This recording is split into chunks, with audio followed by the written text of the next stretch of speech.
할렐루야. 오늘도 예배 가운데 임재하셔서 예배자들을 충만케 하시는 성령의 은혜와 역사로 인하여 우리 3대 가족들 모두가 하나님의 말씀인 복음을 더욱 깊이 깨닫고 그로 인해 삶에서 우리 지난주에 나누었던 말씀처럼 성령이 말하게 하심을 따라 초대교회 공동체와 같이 힘써 복음을 전하는 삶을 살아가게 되길 주의 이름으로 축원합니다. 여러분, 지난주일 우리는 부활하신 예수님께서 제자들에게 약속하셨던 성령이 오순절날 초대교회 성도들에게 초자연적인 현상으로 임하였고, 이렇게 성령을 받은 초대교회 성도들이 성령이 말하게 하심을 따라 예수 그리스도의 죽음과 부활이라는 하나님의 큰 일을 한 15개 이상의 언어로, 곧 각국의 언어로 증언했던 말씀에 관해 함께 살펴보았습니다. 그리고 이 일로 인해 예루살렘 성내에 큰 소동이 일어났다고 성경은 말씀하는데요, 바로 이때 성령을 받았던 초대교회 공동체의 지도자였던 사도 베드로가 이 사건을 두고, 곧 성령을 받은 120명의 성도들이 예루살렘 거리를 다니면서 그 오순절을 맞아 15개의 국가로부터 온 이 디아스포라 유대인들에게 그들의 언어로 복음을 전하는 이 희한한 현상들 때문에 예루살렘 거리는 큰 소동이 일어나게 되었는데, 이 일어난 소동과 현상을 이제 사도 베드로가 성경적으로 해석하며 설명을 내놓게 되는 거죠. 여러분, 앞서 베드로는 가론 유다의 배신과 죽음, 그리고 죽은 가론 유다를 대신하여 새로운 사도를 선출해야 한다는 그 필요성에 대해서도 구약의 시편을 인용하며 해석하여 초대교회 공동체에게 가르친 일이 있었습니다. 그러니까 제가 우리 한국교회는 자칫 잘못하면 성령의 충만함, 성령 받는다는 성령 세례, 성령의 내주하심과 충만하심, 인도하심에 대한 잘못된 왜곡이 있을 수 있는데, 여기에 대한 성경적인 균형이 있어야 된다는 거예요. 여러분, 성령을 받으면 우리 안에 내주하시는 성령은 우리를 진리로 이끄시는 줄 믿습니다. 그리고 진리이신 예수 그리스도를 생각나게 하시고 그분의 말씀을 떠올리게 하시고 그분의 말씀을 깨달아 그리스도가 하나님이라는 사실을 우리로 하여금 믿게 하시는 줄 믿습니다. 제일 놀라운 사실은 어부였던 베드로가 오순절에 임한 성령을 통하여 초대교회 공동체 안에 일어나고 있는 사건들과 현상들을 구약에 기록된 말씀을 가지고 해석하더라는 거예요. 저는 여러분들이 당하고 있는 당면한 일들, 또 고민하고 있는 문제들도 하나님의 말씀으로 그 고민들과 문제들이 해석되고 그 문제들을 붙들고 그 안에서 하나님의 약속을 붙들고 기도할 수 있는 여러분들이 되시길 주의 이름으로 축원합니다. 자, 그럼 사도 베드로가 오순절에 임하신 성령 강림 사건을 어떻게 해석하고 적용했는지 14절부터 함께 보도록 하겠습니다. 베드로가 11사도와 함께 서서 소리를 높여 이르되, 여러분, 이 말이 무슨 말이에요? 설교는 베드로가 하지만 지금 공동체를, 사도들을 대변하여 베드로가 앞장섰다는 거예요. 그러니까 이것은 사도 베드로의 개인적인 해석이나 설교가 아니라는 말이에요. 12사도 공동체에 12사도를 대변하여 베드로가 일어난 성령 강림 사건을 구약을 인용하면서 해석해내는 겁니다. 여러분, 이게 바로 성령 충만의 결과물인 줄 믿습니다. 성령 충만하지 않으면요, 왜 나에게만 이런 일이 우연히 일어난 것인가, 내가 뭘 잘못했나, 재수가 없으려니까 별일이 다 있네, 해석이 안 돼요. 그러나 성령이 충만하면 우리 안에 계신 성령은 그냥 그렇게 낙심만 하고 있지 않게 한다는 거예요. 주의 말씀을 떠올리게 하시고 상황을 분명하고 냉철하게 해석하게 하시고, 그리고 내가 할 일이 없다면 기도하게 하시는 줄 믿습니다.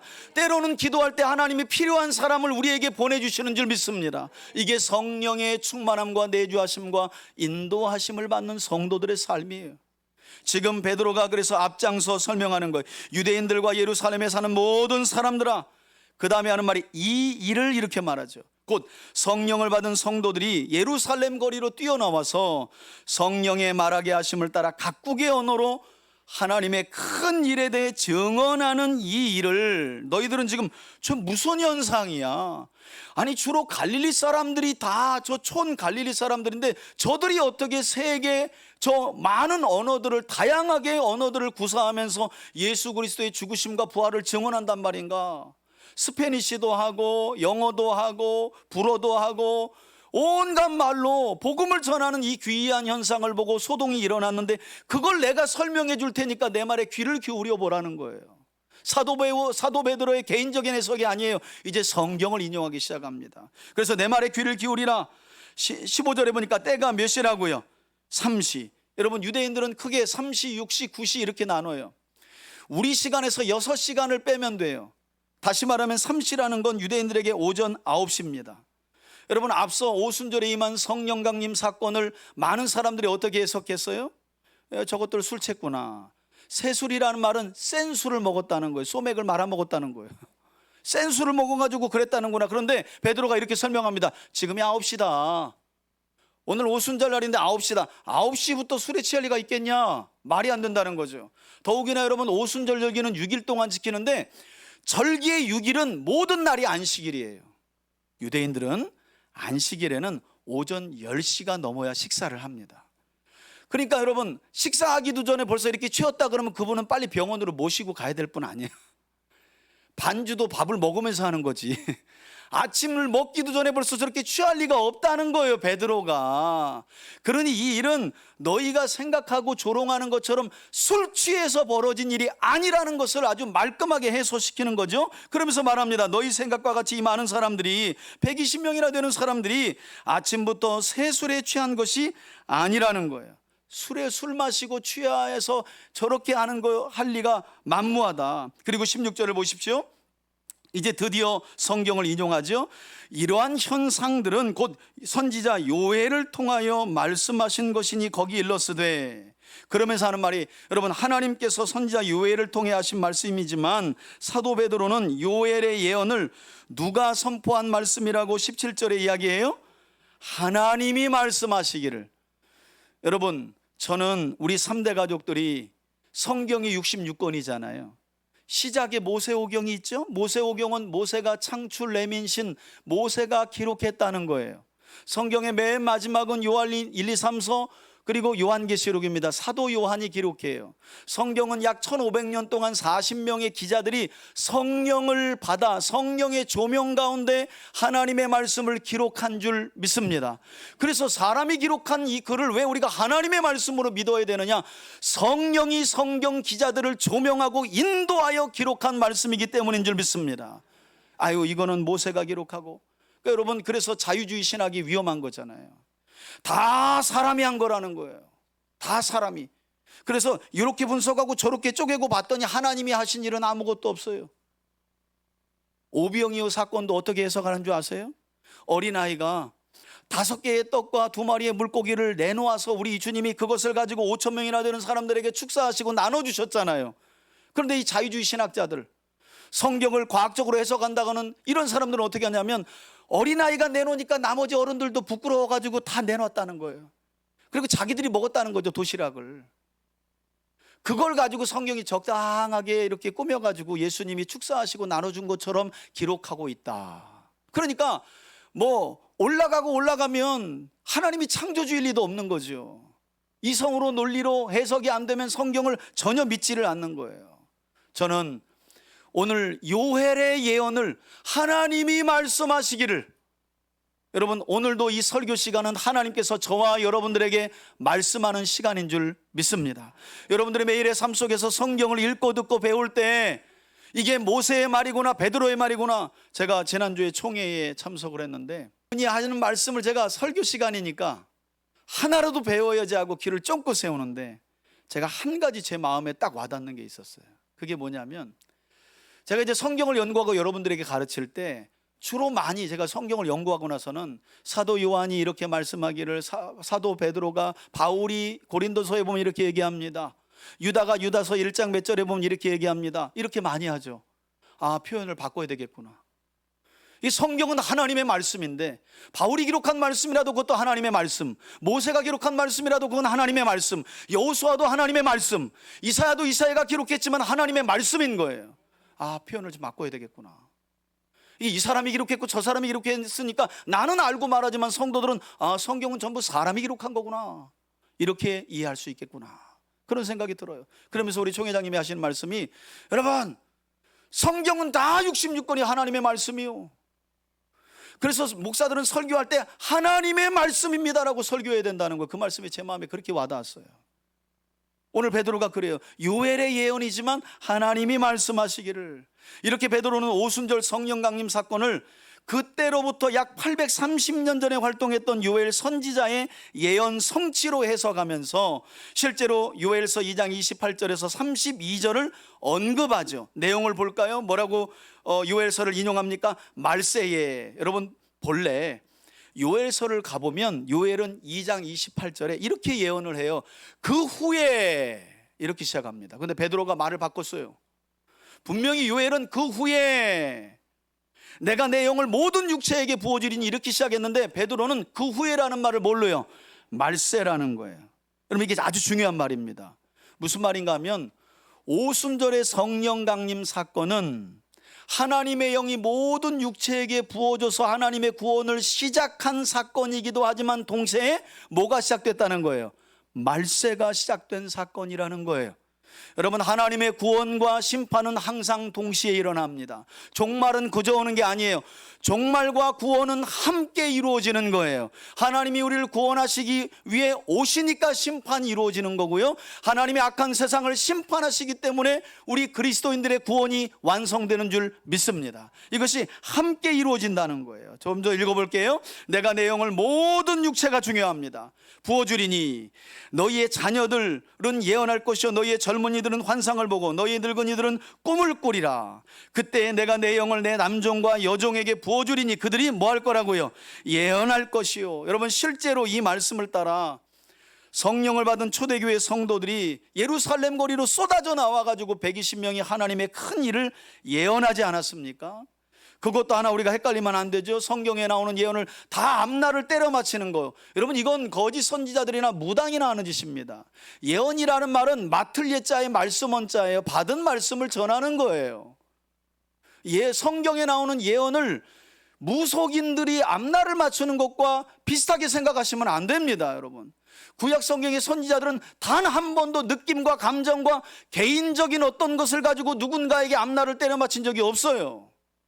다 하나님이 말씀하신 언약을 근거로, 너희가 언약을 떠나 있다, 언약을 떠나 있는 너희들 삶에 대하여 하나님은 언약의 징계를 내린다고 했으니 돌아와라.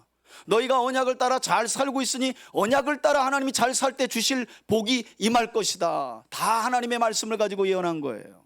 언제나 개인적인 느낌이나 감정이나 이런 걸 가지고 예언한 게 아니지요. 자, 19절입니다. 그러면서 하는 말이, 또 내가 위로 하늘에 서는 기사를 아래로 땅에 서는 징조를 베풀리니, 피와 불과 연기라는 말은 이게 심판의 상징적인 표현이거든요. 아까도 말씀드렸지만 오순절 성령 강림 사건은 모든 사람들에게 하나님이 차별 없이 구원을 위하여 성령을 부어주신 사건이신 동시에 어떤 사건이라는 거예요? 종말이 시작되었다. 하나님의 심판이 시작되었다는 거예요. 그래서 요한복음에도 어떤 말씀이 있어요? 그리스도를 믿는 자는 구원을 받았고 그리스도의 이름을 믿지 않는 자는 이미 뭘 받았다는 거예요? 심판을 받았다, 이렇게 설명을 하죠. 그 극적인 사건이 오순절 사건이라는 겁니다. 20절 보세요. 주의 크고 영화로운 날이 이르기 전에 해가 변하여 어두워지고 달이 변하여 피가 되리라. 이건 다 구약의 선지자들이 여호와의 날에 대해 암시하고 예언할 때 쓰는 표현들이에요. 여호와가 오시는 그날은 하나님의 구원이 일어나고 하나님의 심판이 이루어진다. 그것에 대한 예언이거든요. 21절에 그러나 누구든지 주의 이름을 부르는 자는 뭐라고요? 구원을 받으리라. 여러분, 그러니까 우리가 주여 주여 하잖아요. 그런데 치우치면 안 돼요. 여기서 주의 이름을 부른다는 건 하나님과 하나님의 약속에 대한 믿음이 제1도 없는데 부적처럼 주여 주여 주여 한다고 하나님이 들어주시지 않는다는 거예요. 그래서 우리 마태복음에 어떤 말씀이 있어요? 주여 주여 하는 자마다 하나님 나라에 들어가는 것이 아니라 아버지의 뜻대로 뭐요? 행하는 자, 여러분 또 행한다니까 내가 뭘 또 다 못했는데 또 그러면서 율법주의를 얘기해. 그 말이 아니에요. 믿음이라는 건 지식이 아닙니다. 내가 믿는다는 건 그 믿는 대로 믿는 말을 따라 움직이는 거예요. 내 삶을. 그것이 10개 중에 3개를 움직여도 그것도 믿음이에요. 10개 중에 하나를 움직여도 연약하지만 믿음입니다. 우리가 9개를 행한다고 그게 참 믿음이고 하나님이 그래서 구원하시는 게 아니잖아요. 여러분 생각해 보세요. 우리가 왜 믿음의 삶을 삽니까? 구원하셨기 때문이에요. 헷갈리시면 안 돼요. 우리가 어떤 행동을 해서 구원에 이르는 게 아니잖아요. 하나님의 자녀로 거듭나고 태어났으니까 믿음을 따라 행위를 드러내는 거죠. 순차적으로 살아가는 거죠. 자, 이렇게 베드로는 하나님께서 요엘 선지자를 통해 말세의 하나님의 영을 모든 사람들에게 부어주시겠다고 한 말씀이 오순절 성령 강림 사건을 통해 마침내 성취된 것으로 해석을 하는 거예요. 여러분 여기서도 뭘 좀 감지하시면서 성경을 봐야 되냐면 베드로의 성장을 봐야 돼요. 영적 성숙을. 복음서에서 베드로가 얼마나 말이 자기 몸보다 100m 앞서가잖아요. 항상 말로 이 백지수표 남발했던 사람이 베드로 아니에요. 그런데 오순절에 진리의 성령이 딱 오니까, 다시 말해요, 진리의 성령, 진리의 성령을 받으니까 사건과 상황에 대한 모든 해석을 성경으로, 왜냐하면 진리의 영은 뭘 가져와서 해석하게 하겠어요? 진리를 가져와서 해석하게 하는 거예요. 한 가지 의문스러운 것은 성령을 받은 초대교회 성도들에게는, 여러분 문자적으로 보면 오늘 어떤 현상에 대해서 요엘이 예언해요? 자녀들은 예언할 것이고 젊은이들은 환상을 보고 늙은이들은 뭐라고요? 여러분 노인분들 죄송합니다. 성경이 이게 바뀌든지 늙은이라고 제가, 노인분들은 뭐라고요? 꿈을 꾸리라고 나와 있잖아요. 그런데 여러분 사도행전 2장 성령 강림 사건의 현장을 보면 자녀들이 예언했다거나 젊은이들이 꿈을 꿨다거나 젊은이들이 환상을 봤다거나 노인들이 꿈을 꾸었다는 말씀이 문자적으로 있어요, 없어요? 그런데 왜 베드로는 요엘서의 예언의 성취로 오순절 성령 강림 사건을 해석했느냐는 거예요. 이거는 이런 현상이 일어났는데 사도행전이 빼놓고 있거나 아니면 지금 베드로가 잘못된 성경을 인용하고 있는 것, 이 둘 중에 하나예요. 그런데 여러분 그렇지 않아요.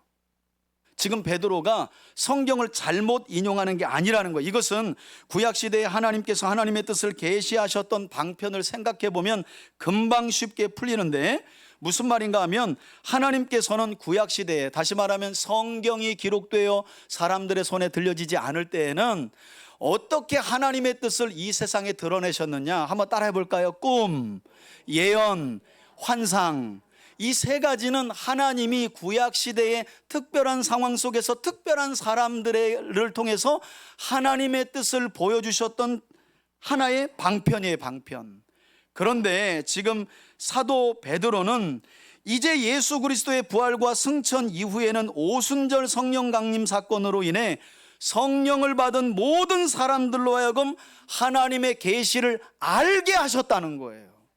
그러니까 진짜 중요한 건, 저도 복역자 때 자녀들은 예언할 것이고, 그리고 우리 동사고래 기도합시다 랄랄랄라 하면서 방언도 하고 예언도 하고 꿈도 보게 해달라고 그랬잖아요.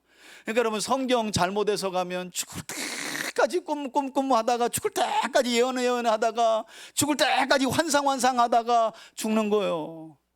여러분 이거는 하나님이 구약시대 하나님의 뜻을 계시하신 방편이었어요. 이제 오순절의 성령 강림 사건으로는 더 이상 꿈을 보여줄 필요도 없고 환상을 보여줄 필요도 없고, 그리고 자녀들이 예언할 필요도 없어요. 왜? 성령이 오셔서 하나님을 알게 하실 뿐만 아니라 하나님의 뜻을 계시하여 깨닫게 하시는 줄 믿습니다. 그 가장 중요한 깨달음이 뭐예요? 바로 예수 그리스도의 십자가의 죽으심과 부활과 승천이 하나님의 뜻이었다는 거예요. 그걸 성령께서 계시하시고 깨닫게 하신 거예요. 그러니 이제는 여러분 더 이상 자녀들은 예언할 것이요 그러면서 너는 왜 다른 애들은 다 수련회 가서 은혜 받고 뭘 받다는데 너만 못 받냐 이 등신아, 이런 말은 하지 마시라는 거예요. 애 죽이는 거예요. 커서도 올바른 신앙을 갖질 못해요. 성경 바르게 알아야 됩니다, 여러분. 이게 문자적으로 일어나지 않은 걸 보면 베드로가 설교 잘못한 거라니까요. 그런데 그게 아니에요. 베드로는 알고 있어요. 이 세 가지는 구약에 하나님이 하나님의 뜻을 계시하는 방법이었고, 지금은 모든 사람들에게 성령을 부어주셔서 하나님의 계시를 알게 하시니 이게 예언이 이루어진 거구나. 뭘 통해서? 오순절의 성령 강림 사건을 통해서. 그래서 그 말씀의 성취로 본 거죠. 조금 더 쉽게 설명하면, 하나님은 예수 그리스도를 구주로 믿는 성도들에게 성령을 부어주셔서 예수 그리스도의 십자가의 죽으심과 부활을 통해 하나님의 구원 계시를 깨닫게 하셨다는 거죠. 그래서 요엘서를 인용한 거예요.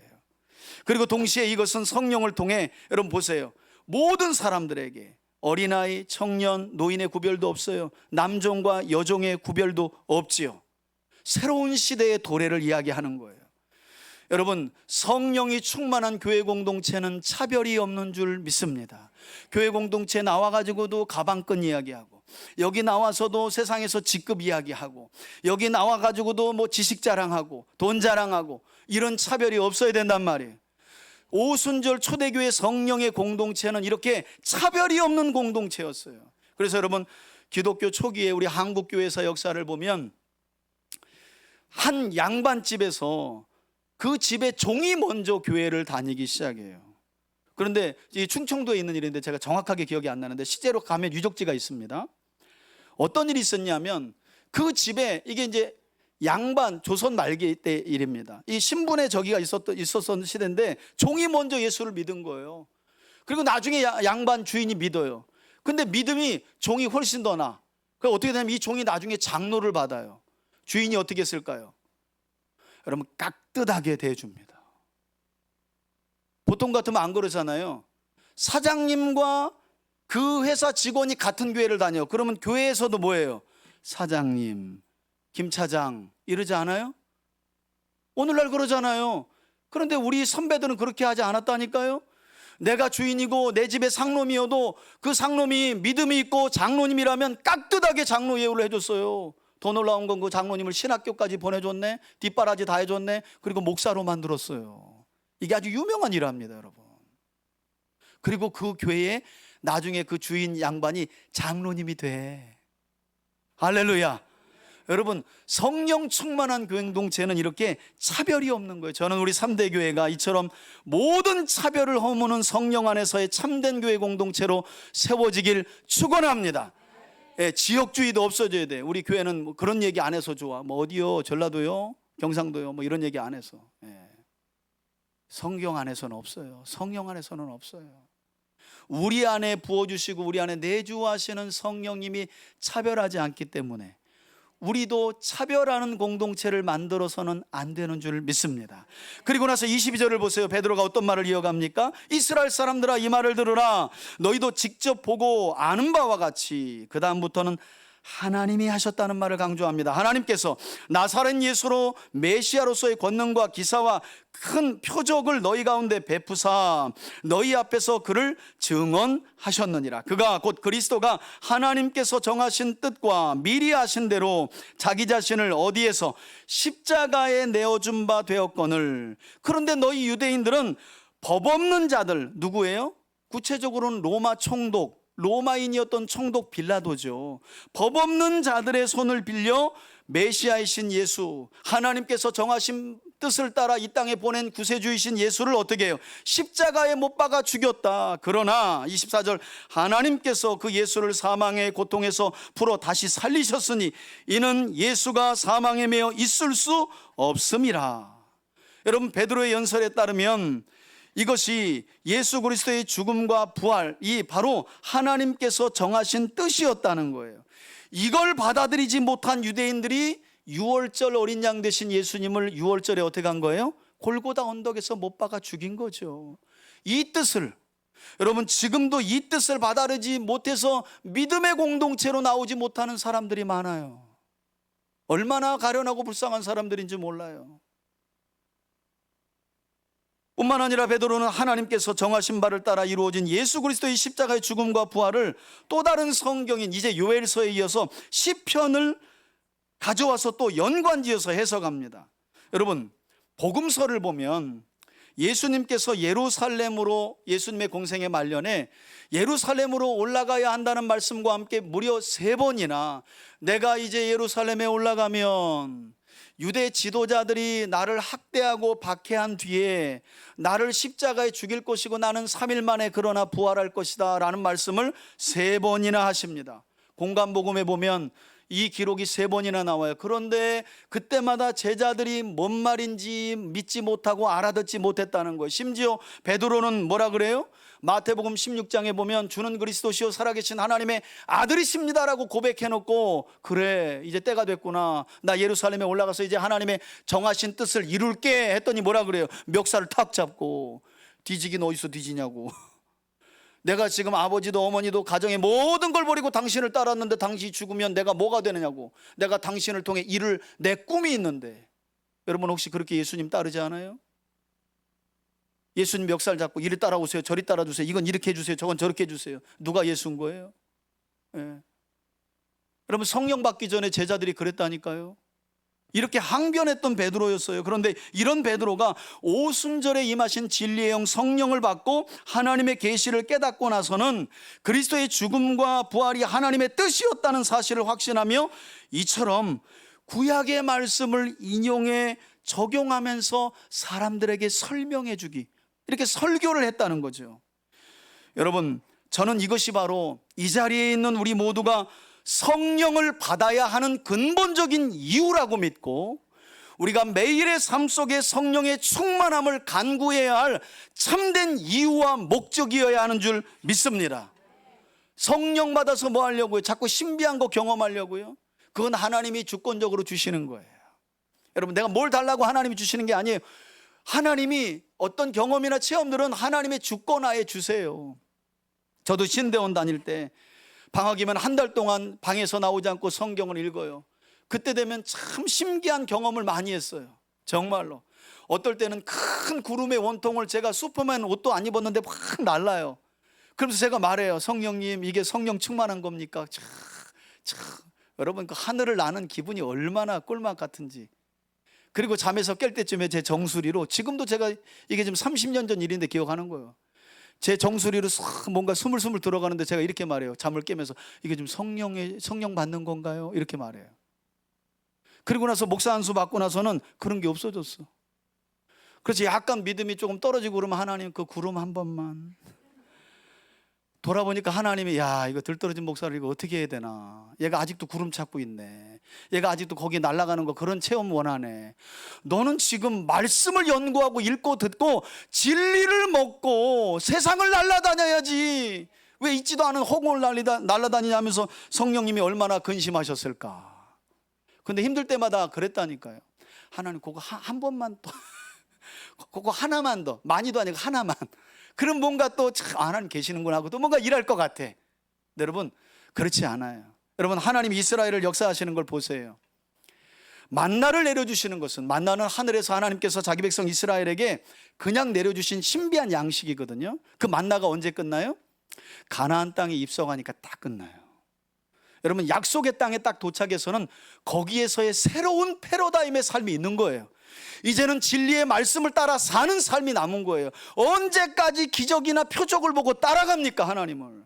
내가 원하는 게 이루어지면 아싸 가오리 하면서 막 열심히 했다가 또 기도가 시물시물 응답이 안 되면 이게 뭐야 가오리 하면서 또 안 따르고. 이게 누가 하나님이고 누구 중심으로 신앙생활을 하는 거예요. 이게 문제가 있다니까요. 그래서 이 베드로의 변화가 놀라워요. 성령 받고 이렇게 된 거예요. 여러분 성령의 충만함을 매일의 삶에 간구하며 살아가는 저와 여러분들이 되시기를 축복합니다. 자 25절을 보세요. 베드로는 다윗이 자신을 빗대어 미래에 오실 메시아에 대한 예언인 시편 16편 8절에서 11절까지 인용하면서 예수 그리스도의 죽으심과 그리고 부활을 또다시 해석하며 설명하죠. 25절입니다. 다윗이 그를 곧 메시아이신 예수님을 가리켜 1000년 전에 말했다는 거예요. 여러분 예수 그리스도의 오심과 다윗의 생애는 1000년이 차이가 납니다. 1000년 전에 다윗이 뭐라 그랬대요? 내가, 여러분 이제부터는 성경 해석이 단순하지만 이게 어려워요. 여러분 다윗은 천년 전에 메시아에 대한 예언을 다윗이 한 거예요. 그래서 이후의 내용을 보면 베드로가 다윗이 선지자였다고 이렇게 해석을 합니다. 여기서 말하는 내가는 예수님이에요. 다윗이 아니에요, 여러분. 천년 전에 예수님의 육신의 조상이었던 다윗이 천년 후에 메시아가 와서 이런 공생애를 살게 될 것에 대한 내용을 미리 예언한 거예요. 누구 입장에서? 메시아 입장에서. 그러니까 여기서 내가는 예수님이에요. 주라는 말이 나오면 그게 하나님이에요, 하나님. 제가 해석을 해가면서 읽어드릴 테니까 잘 들어보세요. 항상 그리스도 앞에 계신 하나님을 배웠으며 그리스도로 요동하지 않게 하기 위하여 곧 하나님께서 내 우편에 곧 그리스도 우편에 계시도다. 이게 천년 전 다윗이 먼 미래에 오실 그리스도를 보면서 그리스도와 하나님과의 관계를 이렇게 예언했다는 거예요. 그러면서 26절에 그러므로 그리스도의 마음이 기뻐하였고 그리스도의 혀도 즐거워하였으며 그리스도의 육체도 희망 가운데 거하리니 이는 그리스도의 영혼을 음부에 버리지 아니하시며 하나님의 거룩한 자 곧 그리스도로 썩음을 당하지 않게 하실 것이미로다. 하나님께서 생명의 길을 그리스도에게 보이셨으니 하나님 앞에서 그리스도의 기쁨이 충만하게 하시리로다 하였으므로. 해석하면 이렇게 되는 거예요. 이게 천년 전 다윗의 예언이었어요. 천년 전에 다윗은 하나님께서 그리스도를 보내실 것인데 그가 고난받고 학대받고 죽으시지만 그냥 죽음 가운데 두지 않고 썩음 당케 하지 않는단 말이에요. 다시 살리실 것에 대한 예언을 천년 전에 다윗이 했다는 거예요. 그러면서 29절에 말하죠. 이렇게 설명해. 형제들아, 내가 우리 조상 다윗에 대하여 담대히 말할 수 있노니. 다윗의 시편을 언급한 뒤에 다윗이 죽어 장사되어 그의 무덤이 어디에 있다고요? 오늘까지 우리 중에 있다. 이게 무슨 말씀이에요, 여러분? 이 시편 16편의 예언은 다윗이 자신을 두고 예언한 게 아니다. 하나님이 나를 내가 죽으면 죽음 가운데 썩는 대로 그냥 두지 않고 나를 다시 살리실 거다 하는 이 예언이 다윗 자신을 두고 한 게 아니라 다윗은 누구를 두면서? 그리스도 예수님, 그분을 두고 예언했다는 거예요. 그러면서 하는 말이 다윗의 무덤은 우리 맨날 보잖아. 여기 있잖아, 오늘까지. 그러니 다윗이 무덤에서 살리신 하나님을 이야기할 때는 다윗 자신을 살린 이야기를 한 게 아니다. 그리스도의 부활을 이야기한 거다. 이렇게 보는 거죠. 그래서 30절 보세요. 구약 성경에서 다윗은 한 번도 선지자로 일컬어지지 않죠. 그러나 베드로가 다윗을 뭐라고 말해요? 그는 선지자라 이렇게 얘기해요. 놀랍죠, 여러분? 왜? 천년 전에 메시아의 오심과 죽으심과 부활까지 다 어떻게? 예언했기 때문에. 그러니까 여러분, 단순히 다윗을 이스라엘의 왕으로만 하시면 안 돼요. 그는 위대한 찬양가이기도 하고 위대한 지혜자이기도 했어요. 그리고 사도 베드로는 그를 뭐라고 해석한다고요? 선지자라. 더 볼게요. 하나님이 이미 맹세하사 그 자손 중에서 한 사람, 그러니까 다윗은 알았다는 거예요. 하나님이 이스라엘의 후손 중에서, 다윗의 후손 중에서 한 사람을 그 영광의 보좌에 앉게 하실 거라고 했는데 그게 누구라는 걸 다윗이 알았다는 거예요. 그리스도라는 걸 언제예요? 천년 전에 알았다는 거예요, 여러분. 천년 전에. 여러분, 그래서 31절 보세요. 천년 전에 다윗은 미리 본 거로. 저는 성경을 보면서 여러분들의 미래도 여러분들이 미리 볼 수 있기를 축복합니다. 어떻게 좀 보이세요? 뜨거운 불에 있는 거 보이면 큰일 나.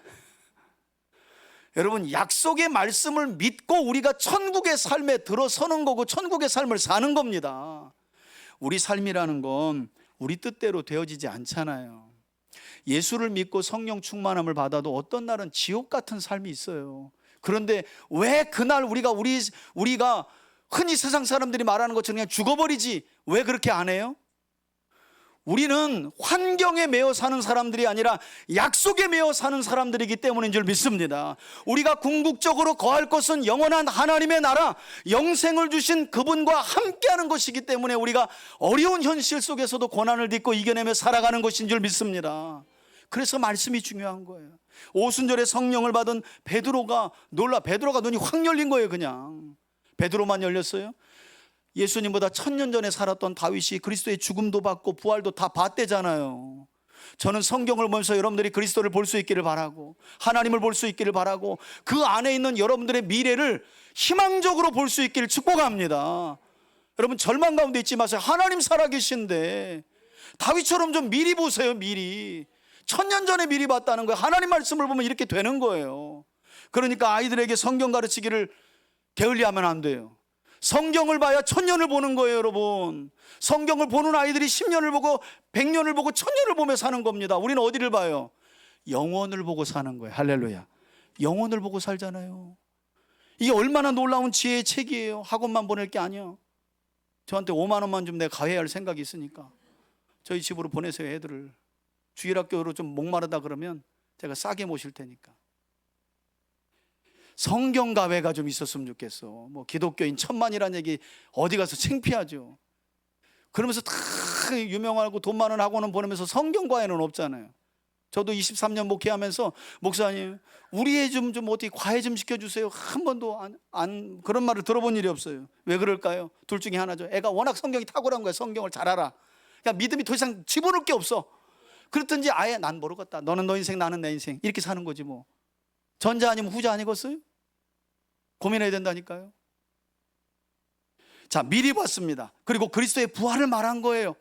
그가 음부에 버림이 되지 않고 그의 육신이 썩음을 당하지 아니하리라 하더니 1000년 전에 미리 보고 그런 예수를 누가 살리셨다는 거예요? 하나님이 살리신지라. 여기 있는 우리 모든 120명의 성령 받고 각국의 언어로 하나님의 큰 일을 증언하는 우리가 뭐라고요? 증인이로다. 우리가 지금 희한한 일을 하는 게 아니라 신비 어떤 운동 벌이는 게 아니라 다윗이 예언했던 그 예언의 성취를 우리가 받고 체험하고 우리가 목격자다. 33절에 하나님이 오른손으로 예수를 높이 드시매 그가 약속하신 성령을 아버지께 받아서 너희가 보고 듣는 이것을 성령을 부어 주셨느니라. 여러분 이어지는 말씀을 보면 베드로는 또다시 이번에는 시편 110편 이건 뭐 베드로가 이제 어부 이게 완전히 끝났어요. 이제 말씀 충만한 거예요. 여러분 누르면 말씀이 나오는 거예요. 저는 여러분들이 그런 삶을 살아가길 바라요. 직장에 가더라도 고민을 누군가 털어놓고 어려움을 털어놓으면 그 어제 넷플릭스에서 그런 거 보니까 그렇게 해봐 그런 말 말고 내가 어제 들은 목사님의 설교 들어보니까 자기 생각이 난다. 자기만 이렇게 한번 해봐 내가 기도할게.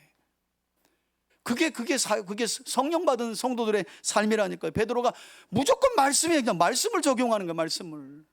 여러분 34절 보세요. 다윗은 하늘에 올라가지 못하였으나 친히 말하여 이르되 하나님께서 내 곧 다윗의 주가 되시니 여기서 다윗의 주는 그리스도예요. 그리스도에게 말씀하시기를 하나님께서 그리스도의 원수로 그리스도의 발등상이 되게 하기까지 그리스도는 하나님의 우편에 앉아 있으라 하셨도다 하였으니 이걸 다윗이 다 본 거라니까요. 그런즉 이스라엘의 온 집은 확실히 알지니 너희가 십자가에 못 박은 이 예수를 하나님이 오늘 설교 제목이죠. 뭘로 세우셨다고요?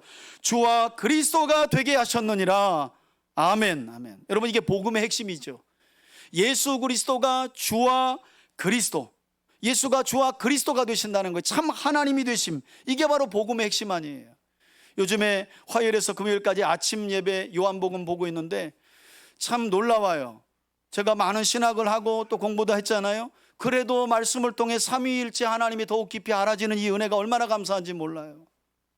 신학을 공부할 때는 그냥 예수는 피조물이 아니고 하나님의 종속의 관계도 아니고 예수가 성자 하나님이고 성부 하나님이고 성령 하나님인데 이걸 기계적으로 배운 거예요. 성경을 보면 볼수록 왜 예수가 나를 본 자는 하나님을 보았거늘 하는 말씀을 이제 알겠더라고요. 더 깊이 알겠는 거예요. 왜 예수의 말씀에만 귀를 기울이고 왜 우리가 그리스도의 형상만 생각하고 왜 히브리서 기자가 예수만 깊이 생각하라고 말했는지를 이제 저도 더욱 깊이 알겠더라는 거예요. 왜? 예수가 주와 그리스도가 되시기 때문에, 그분이 참 하나님이시기 때문에. 자, 그랬더니 이제까지 베드로의 설교를 듣고 있던 유대인들이 반응을 보이죠. 37절을 보세요. 그들이 이 말을 듣고 어떻게 해요? 마음에 찔려. 여러분 이후에 보면 이제 스데반의 말씀을 듣고 동일하게 마음이 찔린 사람들은 회개가 아니라 돌을 듭니다. 네, 돌을 들어요. 그러니까 여러분 하나님의 말씀을 전할 때 우리가 인지해야 돼요. 전부 복음을 전하면 막 눈물을 흘리고 막 울고 나도 기다렸어, 나도 예수 믿고 싶고 교회 나갈게, 이런 사람들은 드물다. 대부분 돌을 안 들어서 그렇지 네가 얘기해봐라 내가 믿나. 마음의 돌을 수없이 드는 거예요. 그런 일이 있는 거예요. 자, 베드로의 설교를 들은 사람들은 마음이 찔렸습니다. 베드로와 다른 사도들에게 물어 이르되 형제라 우리가 어찌할꼬. 양심의 가책을 받고 이제 예수를 죽인 것에 대한 이 뉘우침이 일어난 거죠. 베드로의 설교를 깊이 받아들였다는 증거가 되는 거죠. 그러자 베드로는 진지하게 말씀을 듣고 돌이킬 방법을 묻는 유대인들에게 뭐라고 전합니까? 38절 보세요. 베드로가 이르되 너희가 첫 번째는 뭐 하고요? 회개하고 각각 예수 그리스도의 이름으로 두 번째는 뭘 받고요? 세례를 받고 세 번째로 하나님께서 어떤 자비와 긍휼을 베풀어 주신다는 거예요. 죄사함을 받으라. 그리하면 네 번째로 무엇을 선물로 주신다고요? 성령을 선물로 주시리라. 받으리니 그래요. 여러분 오해는 하지 마세요. 회개, 세례, 죄사함, 성령의 선물은 기계적인 순서는 아닙니다. 왜냐하면 이후에 나오는 사도행전 11장을 보면 고넬료의 가정에 베드로가 가서 설교를 합니다. 그때는 성령이 선물로 먼저 임해요. 그리고 방언을 받고 그 다음에 세례로 이어집니다. 그러니까 이걸 그냥 기계적으로 회개해야 세례 받고 이건 우리 생각이에요. 하나님이 필요하면 성령을 먼저 주시고 그리스도를 알게 하고 죄를 깊이 뉘우치게 하고 교회로 이끌어서 세례를 주는 거예요. 그건 하나님께서 하나님의 주권하에서 행하시는 거죠. 꼭 순서로만 볼 필요는 없는 거죠. 그리고 이어지는 39절을 보세요. 베드로는 이 약속이 누구를 대상으로 하고 있다고 말씀합니까? 이 약속은 너희와 너희 자녀와 모든 먼 데 사람 곧 주 우리 하나님이 얼마든지 부르시고 택하신 자들에게 하신 것이라 하고, 이렇게 베드로는 여러 말들, 무슨 말이에요? 지금 요엘서 인용, 시편 16편 그리고 110편 인용한 거 외에도 여러 구약의 성경을 인용했다는 거예요. 그런데 요 정도만 적어놨다는 거예요. 그 말들로 확증하며 권하여 너희가 이 패역한 세대에서 뭘 받으라고요? 맞아요. 그럼 목적은 그거예요. 그리스도의 죽으심과 부활과 승천과 성령의 강림에 대한 복음을 우리가 전해야 하는 이유는 뭐 때문이라고요? 구원을 위해서죠. 구원을. 이렇게 성령 강림 사건과 그로 인해 나타난 현상들, 그리고 성령 강림을 가져오게 된 예수 그리스도의 십자가의 죽음과 부활과 승천에 대해 베드로의 설교를 들었던 사람들이 41절에 보면 무엇을 받게 되느냐 보세요. 그 말을 받은 사람들은, 여기에서 그 말을 받은 사람들이라는 말은 다시 말해서 베드로의 설교를 진지하게 받아들이고 형제여 우리가 어찌할꼬 한 사람들을 말하죠. 이들은 성령 세례를 통해 예수님이 누구라고요? 주와 그리스도가 되심을 이제 믿은 사람들인데 모두 뭘 받고? 세례를 받고 이날의 신도의 수가 뭐라고요? 3,000이 더 늘어났다. 여러분 오해는 하지 마세요. 어디 숨어있다 나온 사람들 아니고 이미 6월절 절기에 예수가 행한 표적과 기사를 보고 저분이 메시아가 아닌가 했는데 도살장에 끌려가는 어린 양처럼 십자가에 매갈이 없이 돌아가시는 예수님을 보고 아닌갑다 했던 사람들이 50일 동안 남아서 오순절을 지키고 있었기 때문에 예수님의 부활을 증언하는 사도들의 설교를 듣고 그분이 예수님이 맞았구나 하고 3,000명이 일거에 돌아왔다는 거예요. 이것도 잘못해가지고 베드로가 성령 받으니까 막 사람들이 전도가 되고 베드로 목사님이 막 이전에는 막 말이 앞서더니 성령 받고 나서 설교하니까 3,000명 돌아오는데 우리 목사님은 설교해도 왜 3,000명이 아니라 3명도 안 돌아오냐고 또 핍박을 해. 그게 아니라 예루살렘에 이미 6월절에 와서 오순절까지 절기를 지키려고 하는 사람들이 수많은 인파가 있는 거예요. 그 중에서 3,000명 돌아온 거예요. 자, 42절 보세요. 그리고 그들이 곧 세례받은 신도들이 어떤 모습으로 신앙생활을 했느냐. 여러분 성경을 인용하며 사건과 현상을 아주 놀랍게 신학적으로 해석하는 베드로의 설교도 놀랍고, 그 설교를 진지하게 받아들인 사람들의 반응도 놀랍고, 그 반응을 한 사람들이 세례받고 교회 공동체를 이루며 어떤 모습을 보였느냐가 사실은 우리가 진짜 들어야 될 말씀이죠. 왜? 우리가 꿈꾸며 이루어가야 할 교회 공동체의 모습이니까. 어떤 모습이에요? 가장 먼저 뭘 했다는 거예요? 사도들의 가르침을 받아. 여러분 신구약 성경이 66권이지만 구약에는 외경이라는 게 있고 신약에는 위경이라는 게 있습니다. 진리의 말씀 안에 들어오지 못한 여러 책들이 있다는 거예요. 그런데 그 책들은 왜 하나님의 말씀이 아니고 우리가 인정하는 창세기부터 요한계시록까지만 하나님의 말씀이냐? 그 기준 중에 하나가 사도성입니다. 사도성. 사도가 기록한 말씀이냐가 중요하다는 거예요. 그래서 세례받고 교회에 나오면 사도의 가르침이라는 건 하나님의 말씀의 가르침을 받아야 된다는 말이에요. 여러분, 교회만 왔다 갔다 하시면 안 돼요. 성경 공부도 해야 되고요, 제자 훈련도 해야 되고요, 성경 강좌, 성경 통도 부지런히 하셔야 됩니다. 사도의 가르침을 받는 게 초대교회 공동체의 모습이었다니까요. 그냥 구원받고 교회 가서 그런 게 아니라 끊임없이 우리 안에 계신 진리의 영이 우리를 어디로 이끌어요? 사도의 가르침이 있는 곳으로 우리를 이끈다니까요. 말씀이 있는 곳으로 이끌어요. 그러니 성령이 진리의 영이죠. 두 번째 보세요. 애찬과 성찬을 의미하는 서로 사랑으로 교제하고 떡을 떼고, 우리 사랑방에 보니까 뭐 어떤 날은 식사 없는 날은 또 가정 가서 같이 식사도 하시고, 또 우리 안수 집사님 지난번에 또 우리 젊은 분들 초청해서 가정에서 힘든데도 또 식사 대접해 주시고 얼마나 감사한지 몰라요. 요즘에는 목사님들이 하나같이 다 뭐라 그랬냐면요, 신방을 기뻐하는 성도들이 한 사람도 없대요. 여러분, 요즘 시대가 그래요. 여러분, 그러면 이제 어떤 일이 벌어지냐면, 목사가 가정 형편과 사정과 기도 제목을 잘 몰라요. 여러분들이 마음 터놓고 교회 와서 저한테 이야기하지 않는 이상 제가 기도에 한계가 있어요. 한계가. 뭘 알아야 얘기할 거 아니에요. 그런데 신방 한번 가정을 방문하면요, 대충 다 보입니다. 그리고 들려요. 그리고 희한하게 가정 가면 이상하게 깊은 얘기를 많이 하셔. 제가 맛있는 반찬 준비해 놓으란 말 안 하잖아요. 없으면 나가서 제가 산다고 이야기 하잖아요. 여러분, 한번 부르시고 또 이야기도 하시고, 떡을 떼는 교제가 성도들 간에도 있어야 된다니까요. 그리고 마지막 보세요. 무엇에 전념했대요? 기도에 힘쓰니라. 그러니까 기도 좋아하시는 분들은 또 여기 보니까 다른 건 힘썼다는 말이 없으니까 뭐예요? 기도에 힘썼다는 말에 또 은혜 받아요. 맞아요, 여러분. 초대교회 성도들은 이랬어요.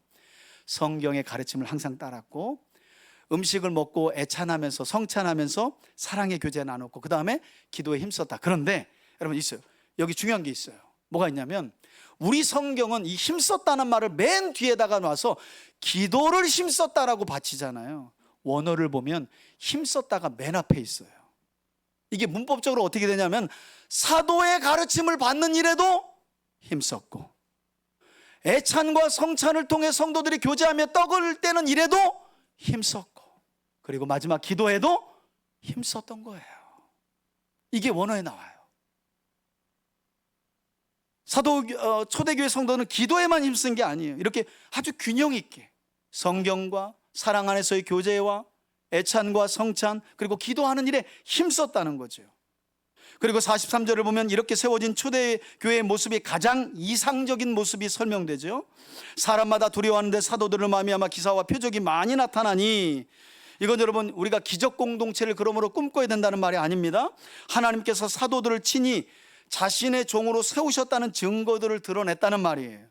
그리고 44절을 보면 우리 함께 한번 읽어봅시다. 47절까지 시작.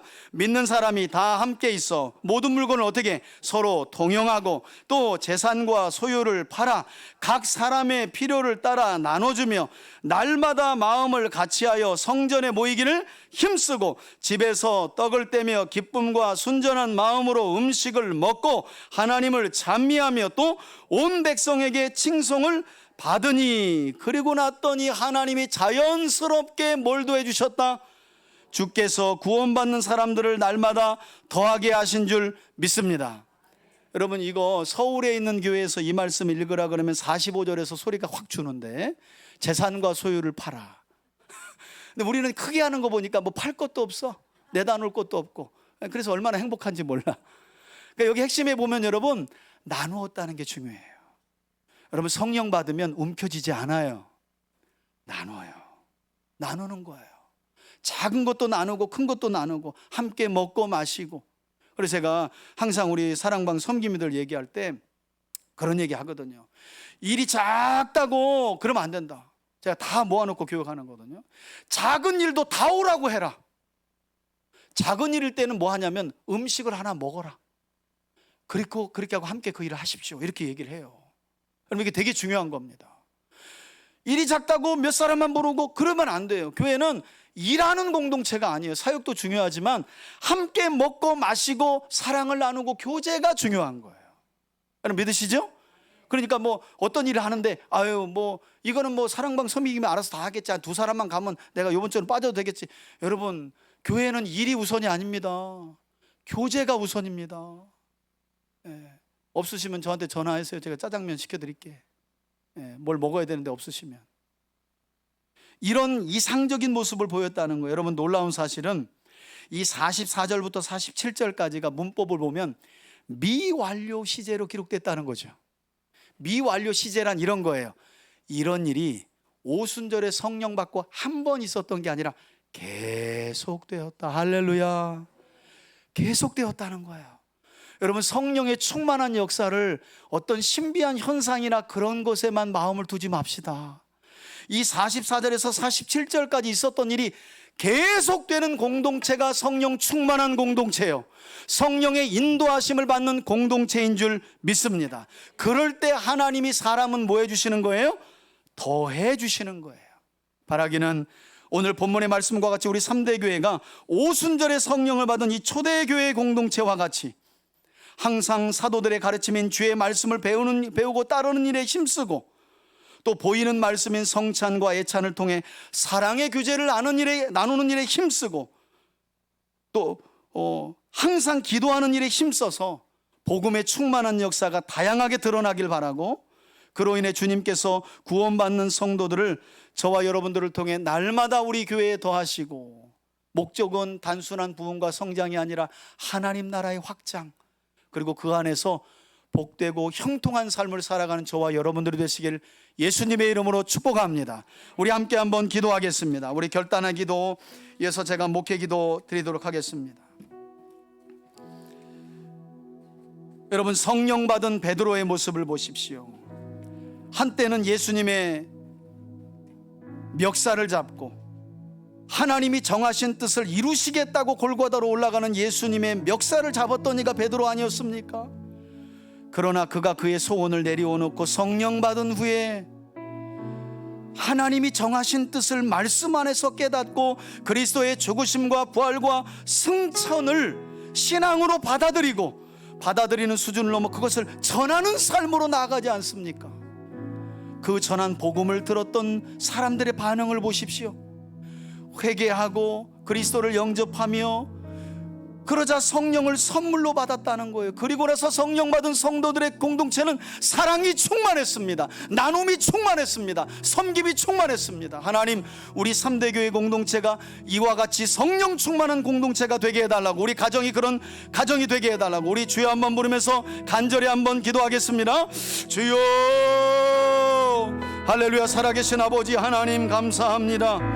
오늘 오순절에 임하신 성령의 사건들을 사도 베드로가 구약의 말씀을 가지고 인용하고 적용하며 설명했던 설교의 말씀, 그리고 그 말씀 앞에 온전한 반응을, 진실한 반응을 보였던 초대교회 성도들의 모습을 우리가 함께 살펴보았습니다. 회개하여 그리스도 이름으로 세례를 받고 죄사함을 받은 사람들은 성령을 선물로 받았고, 그들은 모두가 자기 것을 자기 것으로 여기지 않고 나누며 섬기며 베풀었다고 말씀합니다.